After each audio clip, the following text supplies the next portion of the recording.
the Blue Beetle.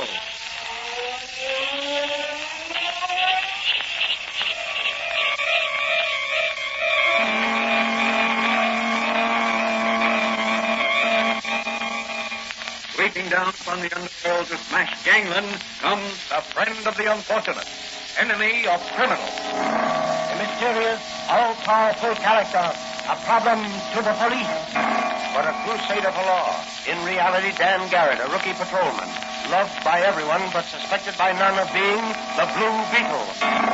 As the Blue Beetle, he hides behind a strange mask and a suit of impenetrable blue chain armor, flexible as silk but stronger than steel.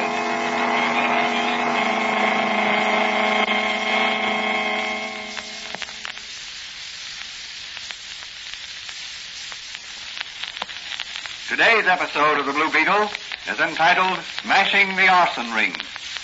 Numerous fires of suspicious nature have stirred the civil authorities to a point where a concerted drive is underway to discover who and what is back of this unprecedented wave of mysterious conflagrations. Has the city's fire inspection department become obsolete? Is the increase of destructive fires in abandoned factories and old law tenements due to coincidence? Or is an organized campaign of wholesale arson being engineered by a mastermind? As our story opens, Patrolman Dan Garrett, who in secret is really the Blue Beetle, discusses the situation with his friend and confidant, Dr. Franz, the chemist. And Danny, do you really believe that there's a ring of professional arsonists who are setting these fires? I'm positive. You know, we've had a long dry spell. There's such a thing as spontaneous combustion. I know that. Then on what do you base your suspicions? The fact that in each case the burned building had been vacant for a long time, or had been operating on a losing basis and was heavily insured.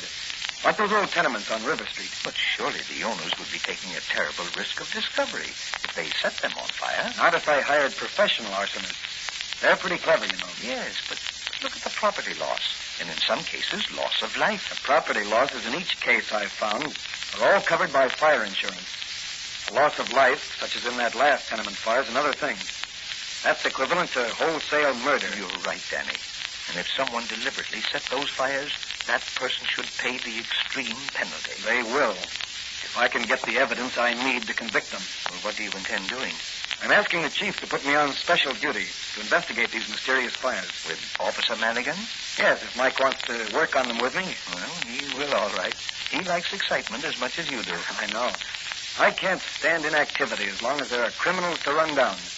I'll only be happy when I'm on their trail. Well, I do hope you'll always be as successful in the future as you have been in the past. Oh, there go the fire engines. That's my exit cue. So long, Doc. From now on, Dan Garrett's a smoke eater.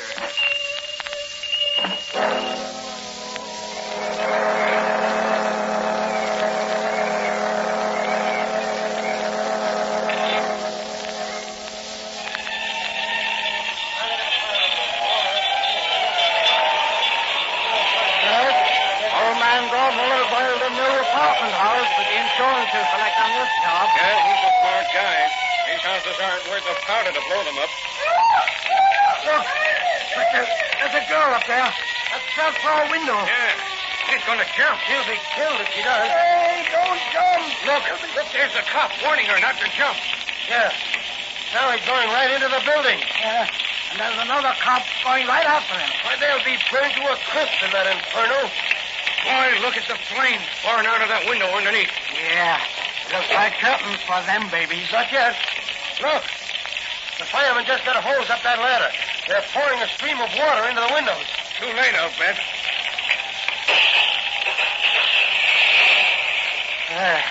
That's the end of the cops and the girl. Yeah. Gee, what a crash. Look up there on the roof. Yeah, it's the two cops and the girl. Oh, what do you know about that? They went up instead of down. Just in time, too. Firemen are slanting a ladder over to them from the hook and ladder truck. Yeah, but it won't reach. It's too short. Oh, why don't they jump across to the next roof? It's too far. 20-foot gap. They'd never make it. The firemen could stretch a net to a They can't get near enough to the building. That fire's too hot. See it pour out of those lower windows. I guess they're trapped. No, look. Yeah. One cop's hanging to the edge of the roof by his hands. Now the other one's crawling over him. What are they going to do? The second cop's hanging from the first cop's feet. Look, he can almost reach the ladder. Look, there's a fireman going up the ladder. Say, the girl's climbing down over the two cops hanging there. Look out! She almost lost hold. The fireman's got her. She's safe. She's safe. She's safe. Yeah, but, say, looks like she fainted. How are them two cops going to get down? I don't know. They're still hanging up there. Firemen are backing the hook and ladder truck a bit. Now the end of the ladder is right under him. Watch him. There he goes. He dropped. He made it. He made it. Now there's only the cop hanging to the roof. He can't make it, though. Who is he? Looks like Patrolman Dan Garrett. The other cop was Manigan, his pal.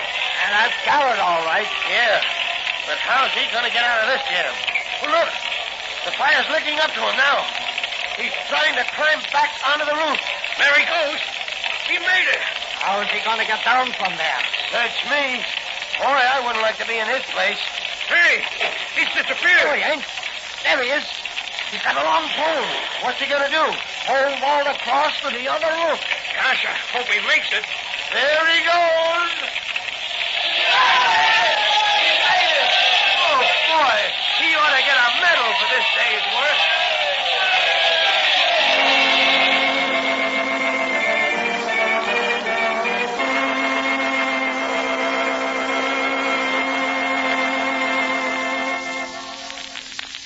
Well, Danny, I understand you distinguished yourself at the fire today.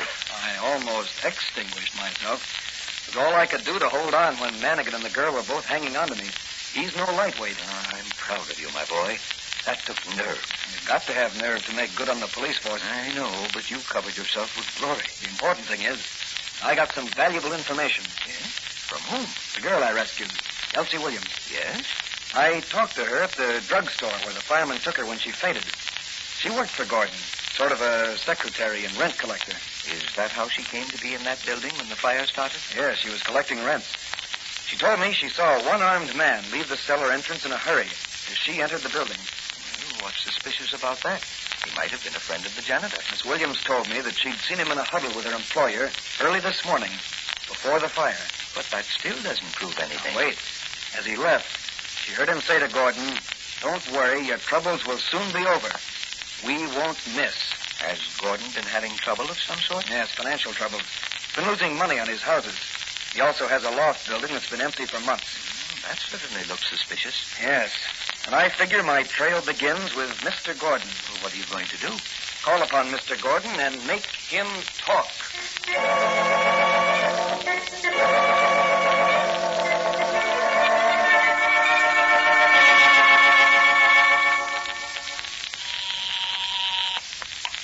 Yes? Patrolman Dan Garrett to see you. Oh, what's he want? I'm busy. He says it's very important to you. Oh, well, I'll see him. Patrolman Dan Garrett, Mr. Gordon. Oh, come in, officer. Oh, what's on your mind? Very busy this afternoon. Fire this morning and everything. Very upsetting. Heavy financial loss. To you or to the insurance company? What's that? I asked you to whom the fire was a heavy financial loss. To you or the insurance company? Now, look here. Just because you wear that uniform, don't think that you can be impertinent to the taxpayers. I'll report you to... Just a minute, Mr. Gordon. I'm here on official business. Your buildings were heavily insured. You stand to gain rather than lose by this fire today. The fire chief reports evidence of incendiarism. What do you mean? How can you report such a thing? I'll have his Now, badge. look, Mr. Gordon, I'm here to help you if I can. You tell me who the ringleaders are in this arson racket, and I'll do what I can to get you off lightly when your case comes up in court. Court? Wait, who said anything about court? I did. You're going to be arrested shortly on suspicion of being party to a conspiracy to defraud the fire insurance company. No, you can't do that. No. Why don't you break down? Give me the information I'm after. What do you want to know? Who was the one-armed man who was seen to leave the building just before the fire? One-armed man? Why, I don't know And anyone. who had a confidential talk with you earlier this morning? My secretary has Don't been bring your secretary into this. After all, she almost lost her life today. collecting rents for you. All right. I'll tell you. His name is Joe Durando. He's called Stumpy. He works for the Modern Wrecking and Construction Company. They wreck buildings and construct buildings. Get you coming and going. Quite a profitable business, I'd say. Now, listen. I didn't want to do this thing. They threatened to undermine my tenements so they'd collapse. If I didn't hire them to burn them down, the buildings collapsed, I'd get no insurance at all. It'd be a total loss. So that's their racket. What do they get out of it? $1,000 down and 20% of the insurance. Not bad. And I suppose they get the job of rebuilding. Yes, that's part of the contract. Who's the head of the company? I don't know. Stumpy always spoke of his boss as the skipper. Stumpy must have been in the Navy at one time. I don't know that. What does the gang use that makes the fires spread so quickly? Gasoline? No, naphtha. Will you go down with me to the DA and tell him what you've just told me? Now, look here, officer. My life isn't worth a dime right now for talking with you. Don't worry. The DA will have you guarded day and night. What was that? Well, that sounded like my secretary's voice. Come on, let's see who it is. Not here. Look, those men. They're carrying her off. You're right. Hey, stop. Look out. Okay, Chopper. I'll fix you for sticking your nose into what don't concern you. Come on, Gordon. Take a walk with me. No. Come on. I've got this gun in your back, so don't open your trap. You and me is going for a little ride. The skipper wants to see you.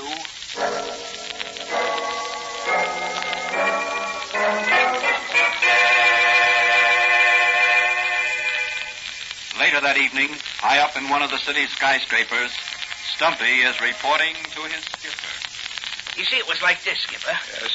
I seen the copper go into Gordon's office, and I figured maybe Gordon's secretary had spilled the beans to Garrett after he rescued her. Uh-huh. So I called some of the boys. Of course.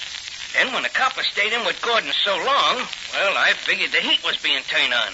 So I decided to pick up Gordon as well as the girl. You took a terrible risk by kidnapping them in broad daylight. Well, what else could I do, Skipper? The heat was on. Where are they now? I got them tied up on one of your barges down at the end of River Street. You bring them out to my yacht about midnight. We'll see how much they've spilled to the police. Okay, Skipper. And keep away from waterfront saloons. If you get drunk tonight, you're all through. Sure, Skipper. You can trust me. I won't take not even one drink. You'd better not if you know what's good for you. I've got a couple of jobs for you tomorrow, and I want you sober. And you can trust me, Skipper. I know where my bread and butter comes from. All right. Remember that. If you want to be able to continue eating bread and butter.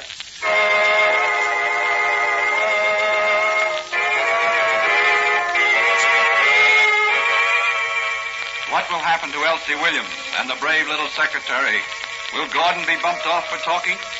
Can Dan Garrett recover from the blow on the head in time to catch the thugs? Or will he lose the trail completely?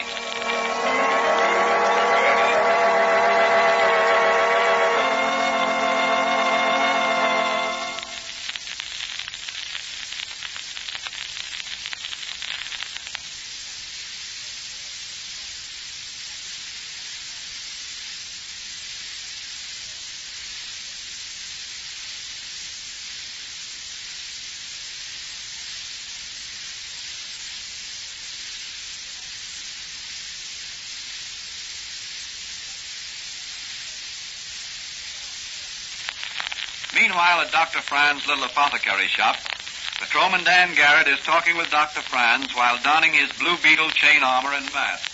Doc, I've got a hunch. Has that sailor costume you brought along something to do with your hunch? Yes. I'm going to put it on over my Blue Beetle costume. Well, what's the idea? Well, I'm convinced that the Arson trail leads down to the waterfront. That's an interesting thought. A fire trail leading to water. Yes, but nevertheless, that's the way I see it. Well, what gives you the idea the trail leads in that direction? Stumpy's reference to his boss as skipper, which may mean that Stumpy's been a sailor, or that the head of the arson ring may have headquarters on a ship of some kind.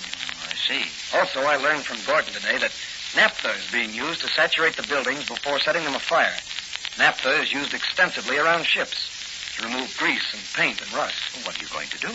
Disguise myself as a sailor and see if I can pick up Stumpy's trail in one of the waterfront cafes. That will be dangerous, Danny. I love danger, Doc.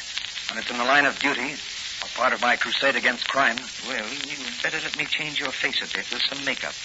I'd act a little tipsy if I were you. It would be more convincing. Say, that's a great idea. I'll hide my Blue Beetle mask until I go into action as the Blue Beetle. And when I do, some people are going to get a big surprise.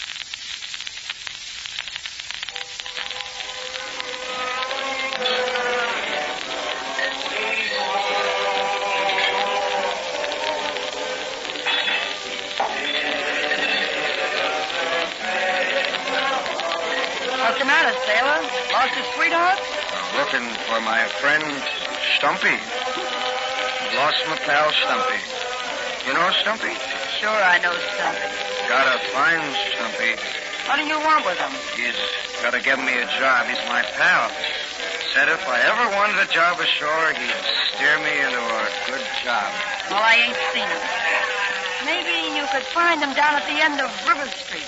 End of River Street? What's Stumpy doing down there? Sometimes he sleeps on one of the modern wrecking and construction company's barges. Oh, that's swell. Promised me a job, he did. I'll go find him and buy him a drink. Oh, Stumpy! Stumpy! Stumpy!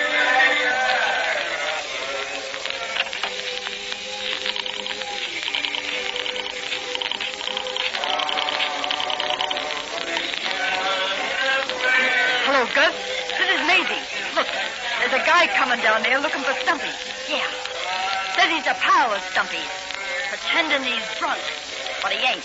He's cold sober and he ain't no pal of Stumpy's. Okay, goodbye.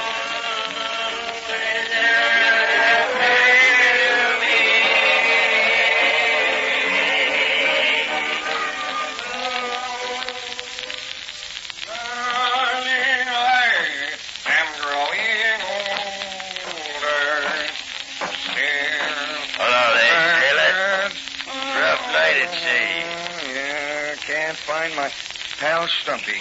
You know Stumpy? One-armed Stumpy Durano? Sure, I know him. He's down on the barge there.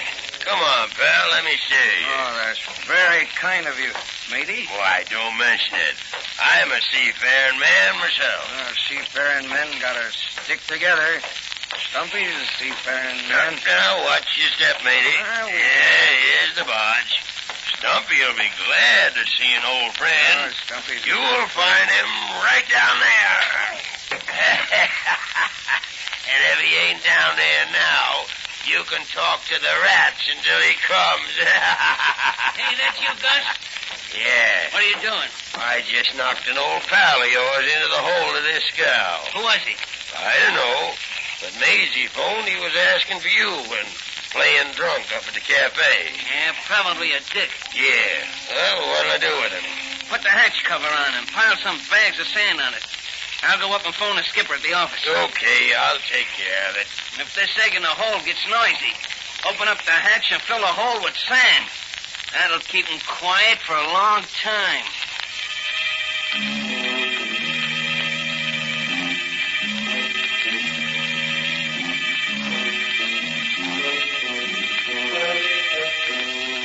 What will happen to the Blue Beetle now? Can he escape from the rat-infested tomb? Or will he be smothered to death by sand? In the meantime, several telephones are busy. Yes, Mr. Mayor. Yes, you're right. Something should be done about these costly fires. What? Yes, sir. Yes, indeed. I'll be glad to serve on the Citizens Committee. Thanks. Anything for the good of the city. Oh, by the way, Mr. Mayor, I'd like to have you and your wife spend the weekend on my yacht sometime. Oh, no, not at all. It'll be a pleasure. Yes? Yes, all right. Well, just let me know when. Goodbye. Stumpy on the other phone, sir. Hello? Yes? What? That sounds suspicious. It may be that Patrolman Dan Garrett playing detective. What? Yeah, it's a good idea, Stumpy. Tell Gus to open up the sand elevator and fill the hole. Yes, sink her if necessary. We're insured. I'll meet you out at the yacht in a half hour. Bring Gordon and the girl. If we find out that they've squealed, you'll know what to do. Goodbye.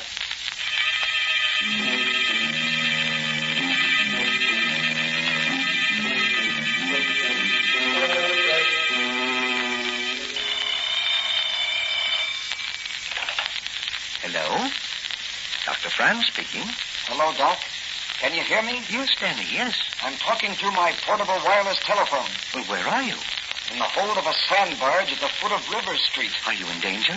Not yet. Well, what happened? Someone knocked me into the hold, and now they're filling the barge with sand. But, Danny, you'll be buried alive. Now, look, Doc. Telephone the police to come at once to the Modern Wrecking and Construction Company's warehouse. I'm in the barge, tied up to the pier. Hurry, Doc. Hurry.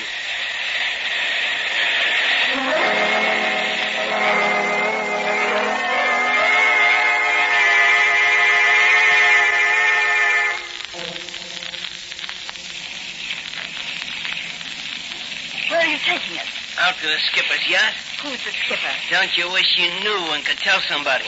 I know who you are and what you do. Yeah, but it ain't gonna do you no good. You'll never tell. What do you mean? The skipper ain't taking no chances on you or your boss there squealing.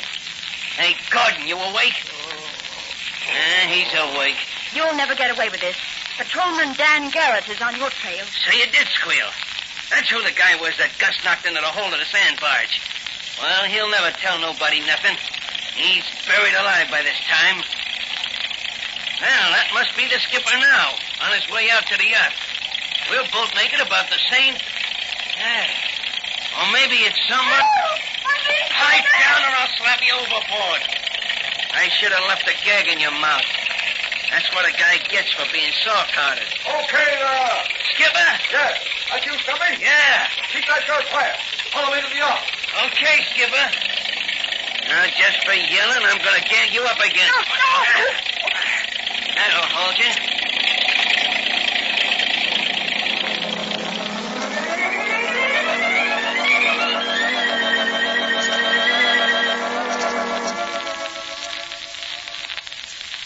I regret very much, Miss Williams and Mr. Gordon, that you saw fit to express yourselves to the authorities to the extent you have. In my business, long tongues mean short lives. What are you going to do with it? My lawyers. Your lawyers will assist in settling your estate, Mr. Gordon. Only your heirs will benefit by your long tongue. No, you can't mean that. That's my meaning very quickly, Mr. Gordon. We're all going for a little sea voyage, but you and Miss Williams aren't coming back. The Blue Beetle. Yes, the Blue Beetle. Stumpy. Drop that gun, Stumpy. You might injure the young lady. Why, you... Sully! Or your whole crew, you murderous arsonist. It won't save you. Your racket is smashed. Your cloak of respectability will no longer shield you. Listen, you guys in the doorway. Don't let this guy bluff you. Grab him. Don't move, any of you, or I'll blast you with my ray gun. The police will never take me alive. Stop him. Stop the skipper. He's going to jump I'll overboard. quit by fire, and I'll die by water.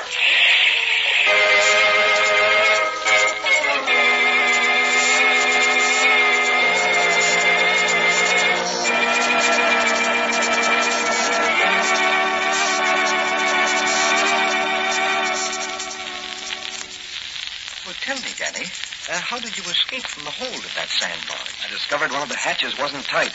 So was the hole filled with sand. I climbed up in the sand, raised the hatch, and crawled out. That was a narrow escape. Yes. Well, what did you do then? I heard a girl scream across the water, so I figured it must be Miss Williams' voice. I dived overboard, swam out to a speedboat moored nearby, and climbed aboard. Luckily, I found the ignition key in the switch and started her up. The rest was easy. Drove the boat out to within a quarter mile of the yacht Typhoon, dived over, and swam out to her. From then on, it was just a matter of getting aboard without being seen. You certainly had an exciting night. Yes, but that's what the Blue Beetle craves. Oh, by the way, Danny, did they find the skipper's body? Not yet. Well, as he said, he lived by fire and died by water. My, what a strange epitaph. Yes. But I'd prefer one which would read, "Here sleeps the Blue Beetle.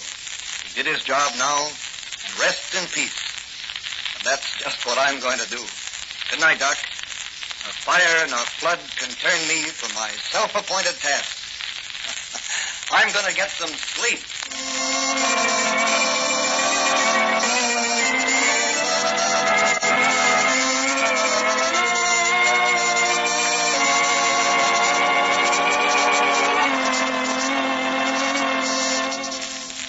And so the Blue Beetle smashed another crooked racket and chalked up another victory for his crusade against crime. Further adventures of Patrolman Dan Garrett will be presented in the next episode of The Blue Beetle.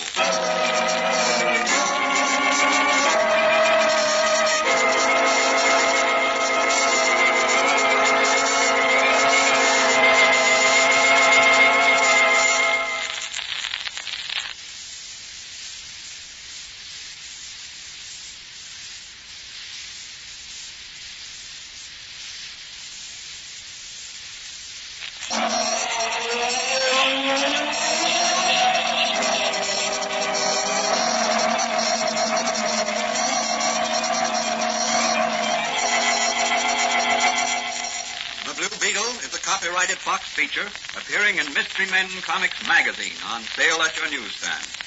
The Blue Beetle is on the air twice a week on this same station. Consult the broadcast schedule in your local newspapers. And don't forget to listen in.